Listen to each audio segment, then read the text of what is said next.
3 is 246. My math is right. Yes, sounds close. So at 246 micrograms per minute, put 400 milligrams into 500 mils. That is 800 micrograms per milliliter. So 246 divided by 800 times 60 is 18. 225 milligrams of vancomycin over 2 hours to a patient with pneumonia. Vancomycin supplied is 150 milligrams in 1 milliliter solution. The drug is to be placed into a 250 milliliter bag using a standard administration set of 10. How many drops per minute will be infused? Volume over time times drip factor is 21 drops per minute. 3 milligrams of Valium lives in 10 milligrams. There, so blood pressure is what keeps you alive. So exactly how much is being pulled into the heart and how much is being squeezed out of the heart. Nothing. Make sense? So I need to slow your heart rate down, and I've got multiple ways to do that. We'll get to all of those eventually. What happens if your heart rate is really slow? What will happen to your blood pressure eventually? So I'm not saying slow because you're an athlete. I'm saying slow like you're having heart problems. What do you think will happen to your heart? Will also your drop. Blood pressure? It will go down. Yeah. So guess what we're going to do? Speed it back up. We're going to speed your heart rate up. And today we're going to talk about that. We can do it electrically, we can do it medicinally. Make sense? Okay. So what do you think is volume? So if I don't have a rate problem, but I have a blood pressure problem, what do you think volume means? The fluid. Yeah, how much do you have in your vascular? The one thing that nobody asks about, but it's the one thing that tells me the most, because you can't fake it. Turn blue.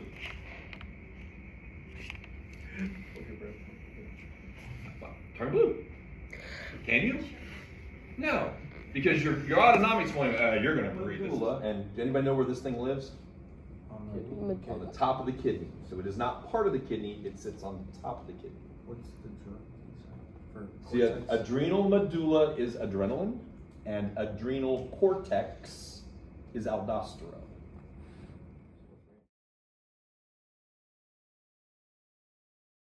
Send messages through chemicals. So a dendrite is looking for some type of chemical. This is a neuron, so what we're going to be looking for are neurotransmitters. So we're going to be looking for chemicals called neurotransmitters that are going to either stimulate or relax what's going on. So how does this cell talk to that cell? Right? So realize that these cells really don't touch each other. Not at all. They sit very, very close to each other, but they don't really touch each other. So what you have is what's called an axon. So nucleus, axon, and then you have the axon terminals. This is where your neurotransmitters live. Everybody cool with that? Cool. All right, so I have this cell, and I need to tell this cell to do something. I need to pass information on. This is like telephone, right? I tell Gabby tells me to speak. Right? Cool. Now realize, are we touching? No. So we're passing a signal, and hopefully at the end of it, something happens. So I have my neuron, I have my axon, I get a neural impulse that comes out here and it stimulates that terminal axon, and it says release a neurotransmitter. The dendrite says, cool. Now notice, here is the terminal axon, here is the dendrite. Notice there is no communication, there's no touching. So this is called the synaptic cleft. What we're doing is we're going to pass a synapse. In this case, it's going to be the stimulation of a neurotransmitter. So let's call this adrenaline. Let's call this epi. So something's going on. I need the information of, oh my God, we need to kick in the sympathetic system. Bang, bang, bang. Down here, epinephrine gets released. What does this cell know to do now? Tell the next cell to keep doing this. And eventually we will wind up at a target organ. What do you think that is? What is a target organ? Whatever it is we're trying to stimulate. So if I need to. Sounds like adrenaline. Adrenergic adrenaline. So when I'm telling you that we're going after the adrenergic system, we're going after your sympathetic receptors that are responsive only to adrenergic chemicals. And that would happen to be alpha 1, alpha 2, beta 1, beta 2. Make sense? If I give you a medicine, so I sit Gabby down and I decide to give her a shot of epinephrine, I would be giving her a medicine that is a sympathomimetic. Because what am I about to make her sympathetic system do? Start working. So I am mimicking the sympathetic system. So what do I expect to see from Gabby? Pupils dilate, heart rate goes up, blood pressure goes up, bronchioles dilate, right? Why? What did I just do to you? I just triggered your sympathetic response. There are times the adrenal medulla releases both of these major neurotransmitters, both epi and norepi. When you are asked what is the postganglionic neurotransmitter of the sympathetic system, the answer is norepi. But just realize that epi and norepi kind of do the same thing. Can everybody handle that? Cool. So, heart rate will increase, contractility will increase. This is all beta 1. The answer should be yes, but we'll make sure you know what it is. So, you eat, and you make what? What does the eating process give you? Energy. Sugar. Yes? Yes. So your body needs sugar and oxygen to make ATP, energy. Cool, so you eat exactly enough sugar to make your body happy.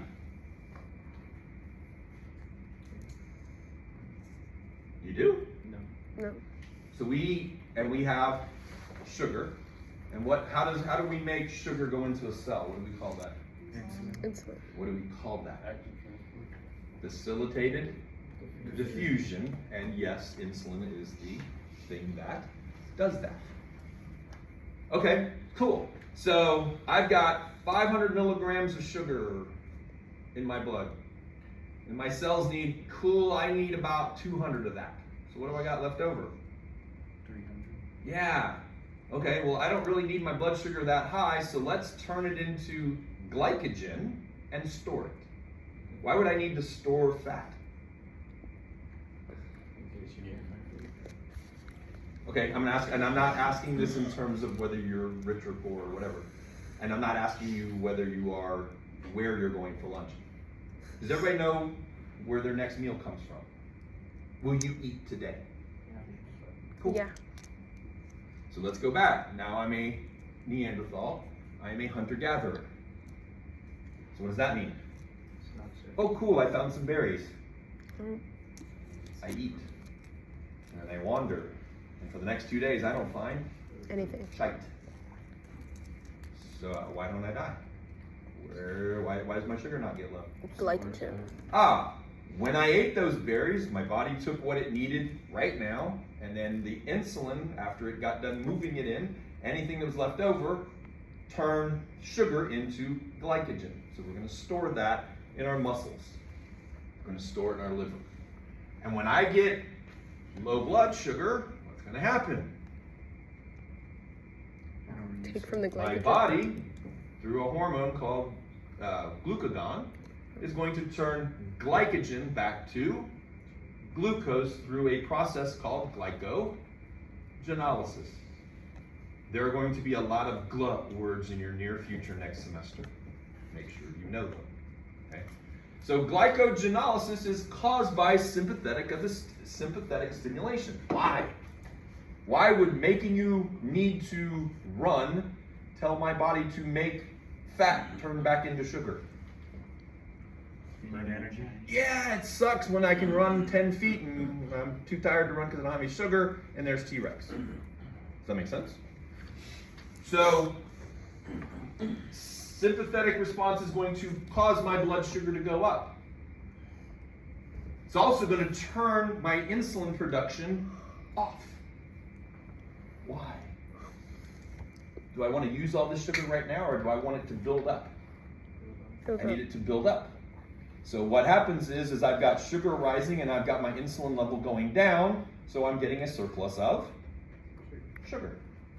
And when I need it, we'll go use it. Does that make sense? We're going to call this the craniosacral. So the head and the sacrum. There are 12 cranial nerves. Aggravate me and you will learn all of them. Okay? What I need you to know is this one. Cranial nerve number 10. Please do not say cranial nerve X. It is cranial nerve number 10. Anybody tell me what it is? Damn, what y'all do in structure and function? The vagus. Cranial nerve number 10 is the vagus nerve. If I was to stimulate your vagus nerve, your heart rate will go down.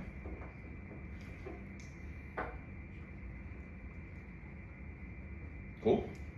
Okay.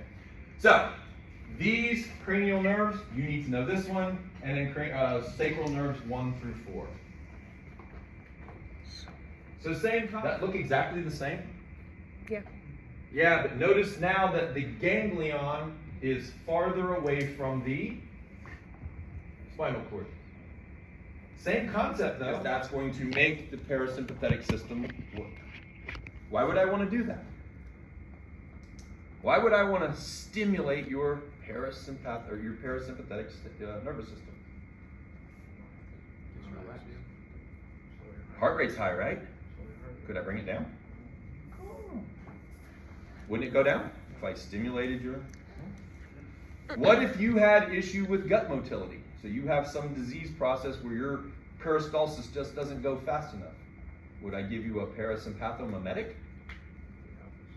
Yeah, because that's all about feed and breathe, right? So if you're having trouble getting food to move through your gut quickly, we can make that happen. So what would happen if I had a parasympatholytic? It'll block it. It'll block the parasympathetic, but it's also going to make the body respond like the sympathetic. So realize if you had a very slow heart rate, I could give you atropine. Atropine is an anticholinergic drug. It is a parasympatholytic drug. And your heart rate should go up because we're going to block what nerve? The vagus nerve. The vagus nerve. Cool.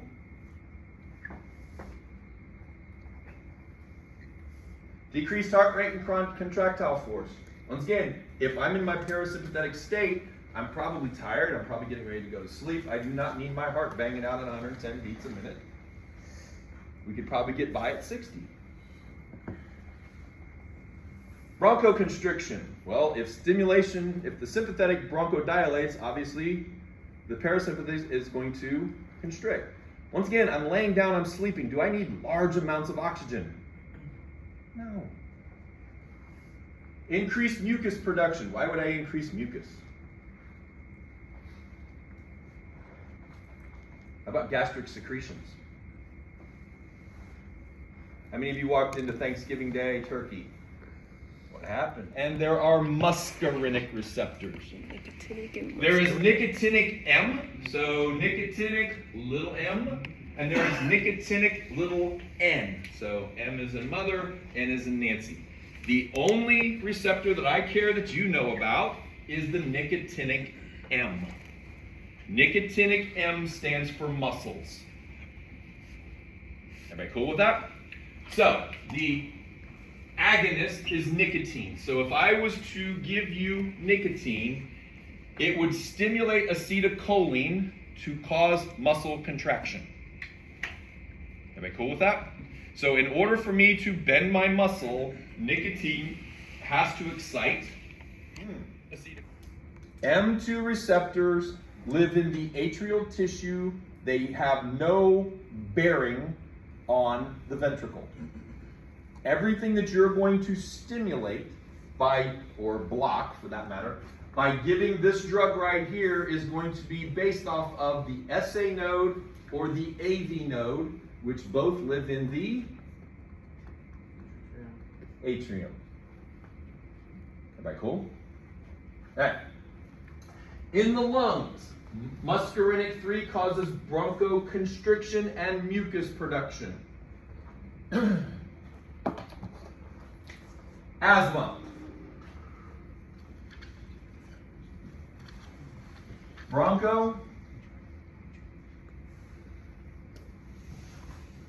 Constriction, mucus production, inflammation. They should. Okay? So when I ask you, or Pat asks you, what are the 3 components of asthma, you're going to tell me bronchoconstriction, mucus production, and inflammatory response, or inflammation. So guess what we need to give? I need a bronchodilator. I need something that's going to dry you up, and then eventually I will give you a medicine called a steroid to take away the inflammatory response. Everybody cool so far? So here's a concept. If M3 receptors are causing bronchoconstriction and mucus production, what would you like me to give you? An M2 or an M3 receptor blocker. Ipratropium? Bromide. Bromide. This is a parasympatholytic. So what is it going to do? Bronchodilate. What is it going to do? Stop the production. This is why we give ipratropium bromide. It's going to cause bronchodilation. Not because we're stimulating it, but because we're blocking the M3 receptor. When you get an asthma attack, you get mucus in your airways. I need that to dry up. So I will give you an M3 receptor blocker. I've just taken care of 2 of the 3 problems of asthma. Yes? Yes. No? So, muscarinic 2 receptors are located only in the SA and AV nodes of the atrium. Has no bearing on the ventricles. The ventricle speed will be controlled by the speed of the atrium. Does that make sense? This is why epi gets used. This is what I need you to be able to do, is go, I use epi because. Not because it's number 4 on the protocol, and if do this, do that, number 4 is epi, give epi, and you're good. Why do we give the drugs that we give? Everybody good? Constriction. Beta 1, heart rate goes up, squeeze gets harder, speed through the conduction gets faster. Beta 2, bronchioles dilate. If I antagonize that, arteries dilate, heart rate goes down, squeeze gets softer, bronchioles constrict, correct? Cool. You may see some of these. You will see this in the hospital. So this is phenylephrine. It is an alpha-1 receptor only. What does that mean this drug is going to do? If you were to overdose on this, or this wasn't specific to beta-1, if I just gave you a beta blocker, could I block beta-2? Yes. Yes. So what happens when I block beta-2? So what does beta-2 agonist do? Broncho Dilation. So what would a beta 2 antagonist do? Constrict. So realize that if you get put on a medicine and it's just a beta blocker, and you've never had one before, and all of a sudden you can't breathe because you have bronchoconstriction caused by this beta blocking both of these. Oh, all the beta 1 in the world ain't going to change that. What do I need? I need to come at you from the other side of the world. So I'm going to come at you from the parasympathetic. Because what will atrovent do? Bronchos. It's just not going to use this mechanism. It's going to use the muscarinic mechanism. Does that make sense? Yes. Okay. This is why you have to know meds.